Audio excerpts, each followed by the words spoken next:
Intelligence system और where houses में पड़ा असला तबाह बर्बाद। ईरान ने अमेरिका की अहमद अल जाबिर एयर बेस की ईंट से ईंट बजा दी। ये अहमद अल जाबिर एयर बेस कहाँ पे मौजूद है और वहाँ पर किया गया हमला कितना कारी था, इस बारे में आमिर रज़ा से बात करते हैं। आमिर भाई, अहमद अल जाबिर एयर बेस का नाम आ रहा है, वहाँ पर ईरान ने ड्रोन हमला किया है। सुना है कि वेयर हाउस में पड़ा हुआ असला जो है ना वो भी तबाह हो गया, उनका इंटेलिजेंस सिस्टम भी नेस्तो नाबूद हो गया। कितना नुकसान हुआ है? देखिए, पहली बात तो यह है कि मुझे अब ज़ेलेंस्की की खबर जो है बिल्कुल दुरुस्त मालूम होना शुरू हो गई है। यूक्रेन के सरबराह ज़ेलेंस्की जो ये जो बयान दिया था कि रशिया जो है ये सैटेलाइट इमेजिंग के ज़रिए जो है उनको टारगेट बता रहा है जी बिल्कुल और ऐसे उसी ही है। टारगेट के हिसाब से ईरान हमलावर हो रहा है। आज ये मुझे लगता है ये बिल्कुल ठीक रिपोर्ट थी। ज़ेलेंस्की की इतलात अमेरिका और इजराइल से ज़्यादा बेहतर हैं कि रशिया जो है उसने उनको टारगेटिंग बता दी है कि आपने मरहलावार किन किन चीज़ों को बिल्कुल निशाना बनाना है। देखें, सबसे पहले निशाना जो बनाया जा रहा था वो बनाया जा रहा था कि इनकी एयर स्ट्रिप्स को निशाना बनाया जाए। उसमें ज़्यादा जानी और माली नुकसान तो नहीं होता, लेकिन आपके जहाज़ों के उड़ने की जो है सलाहियत ख़त्म होती फ़िज़ाई ऑपरेशन जो है ना वो महदूद हो जाते महदूद हैं। हो जाते हैं। ये उसने काम करने के बाद उसने हमला शुरू किया। इनके radar systems, communication system, navigation systems, इन तमाम सिस्टम्स को निशाना बनाना शुरू किया। वो शुरू हुआ इराक़ से शुरू होता है और फिर वो चलते चलते कुवैत, फिर कतर, फिर बहरीन, फिर वो उर्दन, ये आप सारी पट्टी जो है मतलब इन सब ममालिक इन में सब जो ममालिक अमेरिकी का एयर बेसेस हैं उनको निशाना बनाया निशाना गया। बनाता है। मैं अहमद अल जाबर की बात भी करता हूँ, लेकिन उससे पहले मैं आपको बता दूँ कि अगला मरहला क्या आना है। अगला मरहला आना है कि इनकी बिजली की तनसीबात को निशाना बनाना बिल्कुल, है।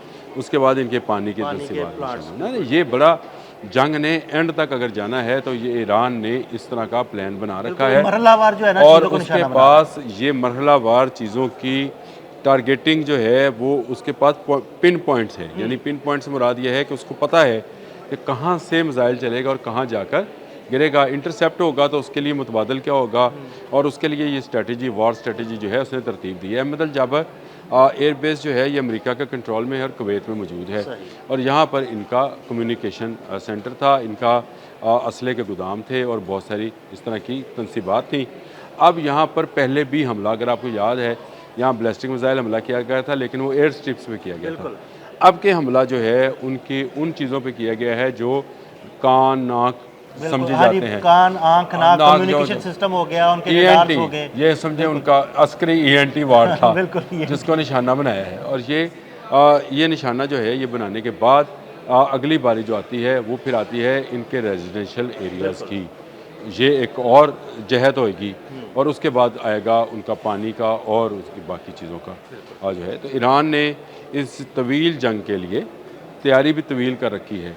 इसीलिए अब तक इतने रोज़ा, 40 रोज़ा पहले जंग हो गई, आज भी मेरे हाल 20-21 रोज़ तो जी इस बिल्कुल जंग को भी ऐसे हो ही गए। है। 7 जुलाई से शुरू हुई हाँ थी जी, और ये 20-22 रोज़ों में चले 3-4 रोज़ वो भी निकाल लें जो कि जंग बंदी रही। हाँ जी बिल्कुल। मैं ये समझता हूँ कि ईरान ने अपना हर मिसाइल बेहतरीन तरीके से हदफ को निशाना बना के निशाना बिल्कुल पिन पॉइंट पॉइंट करके करके निशाना इस्तेमाल बनाया किया है बिल्कुल ऐसे और आहिस्ता आहिस्ता उनकी इंटरसेप्शन कुव्वत जो है इन जगहों की वो कम करता चला आमिर भाई इसी वजह से हुई है कि देखें वो क्या कर चूँकि उसने मरहलावार निशाना बनाना शुरू किया, तो उसने दूसरे मरहले में जब इनके इंटरसेप्टर्स जो है ना उनको निशाना बनाना शुरू किया ना, सारे निज़ाम जो है ना फ़िज़ाई दिफाई निज़ाम तबाह हो गए।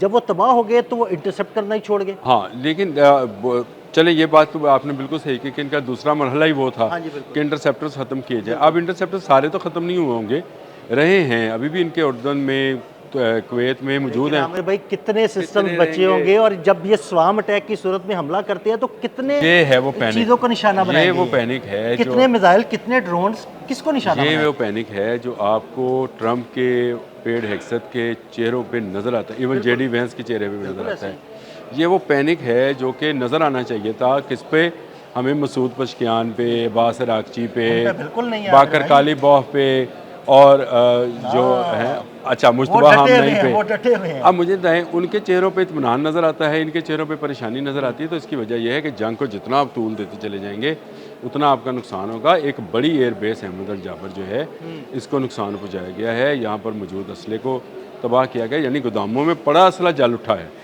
तो इससे मुराद ये है कि आप एक मिसाइल ने या एक बॉम्ब ने किसी जहाज़ में जाना है या किसी लॉन्चर पे लॉन्च होना है तो इसी गोदाम से होना है ना। हाँ जी बिल्कुल, वो गोदाम में लेकिन पड़ा अगर वो हुआ है, रहा ही वहाँ नहीं से है, वहाँ से उठा के ही फिट करेंगे ना। अगर अब वो अगर रहा- मौजूद ही नहीं है तो फिर क्या होगा? क्या होगा? तो इसका मतलब ये है कि इनको आहिस्ता आहिस्ता ये एहसास होगा और फिर ये दोबारा जंग बंदी की, अमन की, सुलह की बातें करेंगे। आमिर भाई दरमियान में ये 10 रोज़, करते हैं ना, 15 देखिए रोज़। दरमियान में 2-3 की थी, वो भी इसी वजह से की थी कि इनके पास जो है ना, ये लग रहा था शायद हमारे इंटरसेप्टर्स कम हो रहे हैं, असला कम हो रहा है, हमारी ताकत कम हो रही है, तो हम उसे इकट्ठा कर ले, इसलिए थोड़े दिन की जंग और बंदी ईरान कर लें। एक अच्छी स्ट्रेटजी के तहत अपनी चीज़ों को बढ़ाता चला जा रहा है। यानी वो अपने बैलिस्टिक मिसाइल जब तक इसका कोई तोड़ नहीं निकालते अमेरिका, वो नए बैलिस्टिक मिसाइल बना ले चुका बनाता जा होगा। रहा है और ज़ेर ज़मीन और शहरों में ज़मीन उनकी प्रोडक्शन जारी है। वो प्रोडक्शन जो है ड्रोन्स की हो या मिसाइल्स की हो, वो उसको कुव्वत फराहम कर रहे हैं। ये बड़ा खाम ख्याली है अमेरिकन की कि वो ईरान को इस तरह से फ़तह कर लेंगे। देखिए उनके अपने सदर ने कहा कि ईरान को ज़ोर ज़बरदस्ती से फ़तह नहीं किया जा सकता, ऐसे ही है। मुआहदा किया जा सकता है। ये एक ऐसी फ्रस्ट्रेशन थी और ये फ्रस्ट्रेशन उसकी थी नेतन्याहू के आने से पहले। जैसे ही नेतन्याहू दाखिल हुआ और उसने शायद इसको हिप्नोटाइज़ कर रखा है, मुझे समझ नहीं आती है, या उसको ब्लैकमेल करता है। अब हम तो पंजाबी में उसको यही कहते हैं, लेकिन चलें अंग्रेज़ी में कह लें तो शायद वो चीज़ें कि उसको क्या ब्लैकमेल किया है कि जैसे ही नेतन्याहू उतरा तो अमेरिका ने जो है सेंटकॉम ने हमलों का ऐलान कर दिया और कहा ये ट्रंप के कहने पे हमले हो रहे हैं। असल में हकीकत यही है कि ये अमेरिका के लिए एक डरावना ख्वाब बनता चला जा रहा है और आहिस्ता आहिस्ता जिस तरह रशिया चाह रहा है, जिस तरह चीन चाहता है, जिस तरह शुमाली कोरिया चाह रहा है, अमेरिका इस जंग के अंदर ज़्यादा से ज़्यादा इन्वॉल्व होता चला जा रहा है फंस रहा है, वो फंस रहा है, निकलने ही नहीं दे रही है तीनों इस ममालिक जंग उसको। में फंसते चले जाएगा क्योंकि देखें उसकी सप्लाई लाइन जो है वो मौजूद है।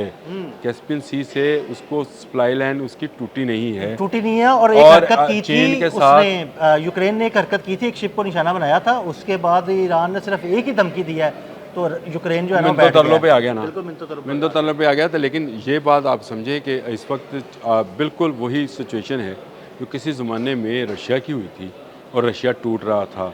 मैं आज आपको दोबारा से प्रेडिक्ट, मैंने ये 2 माह पहले का एक व्लॉग निकाले, मैंने आपसे कहा था अमेरिकन रियासतें टूट जाएंगी, ईरान नहीं टूटेगा। और आपको नज़र आएगा कि अमेरिका की जो अमीर स्टेट्स हैं वो एक तरफ हो जाएंगी और जो कम पैसे वाली या कम टैक्सेस वाली स्टेट्स हैं वो एक तरफ हो जाएंगी। और ये बड़ी तकसीम जो है आपको आने वाले दिनों में, ये अगर ट्रंप मौजूद रहा और इसी तरह की पॉलिसी अगली आने वाली गवर्नमेंट ने भी बनाई, जो कि मुझे लगता है कि नहीं बनेगी, लेकिन अगर बनी तो फिर अमेरिका के लिए तबाही और बर्बादी और तकसीम के अलावा कोई चारा नहीं है। तो बहुत शुक्रिया आमिर भाई। आमिर भाई ने बड़ी तफसील के साथ इस सारे मामले पर रोशनी डाली। मज़ीद अपडेट्स के लिए हमें फॉलो करते रहें।